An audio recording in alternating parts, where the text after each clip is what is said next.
बिस्मिल्लाहिर्रहमानिर्रहीम, अस्सलाम वालेकुम। आपको बताते चलें वीज़े के बारे में कुछ लोग जानना चाहते हैं। जी हाँ, टूरिस्ट वीज़ा अभी भी पाकिस्तान में लोगों को मिल रहा है, विज़िट वीज़ा मिल रहा है। यहाँ तक कि एक टूरिस्ट वीज़े की एक कैटेगरी निकाली, मल्टीपल टूरिस्ट वीज़ा, जो 5 साल का होगा। उसके अलावा उन्होंने एक ऐसी कैटेगरीज़ निकाली हैं जैसे कि पहले एक बंदे को दिया जाता था गोल्डन वीज़ा, अब 10 कैटेगरीज़ निकाल ली हैं। 10 में से अगर आप किसी में शामिल होते हैं तो आप भी गोल्डन वीज़ा हासिल कर सकते हैं। उसके बाद आप इन्वेस्टर वीज़ा ले सकते हैं। उसके बाद जो है यूएई का जो है वर्क वीज़ा ले सकते हैं और रेजिडेंट परमिट ले सकते हैं अब उधर जाके। तो बहुत सी चीज़ें हैं जो आप उसमें फ़ायदे उठा सकते हैं।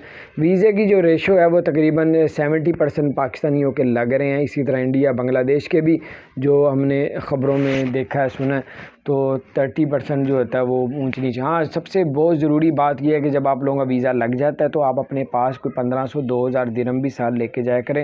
होटल की बुकिंग कंफर्म करवा के जाया करें ताकि आपको किसी किस्म का कोई परेशानी का सामना ना करना पड़े। अगर आपको कोई रिश्तेदार है, उनका एड्रेस लिखा हुआ है, तो उनका टेलीफोन हो, तो फिर आपको होटल की बुकिंग करवाने की ज़रूरत नहीं है।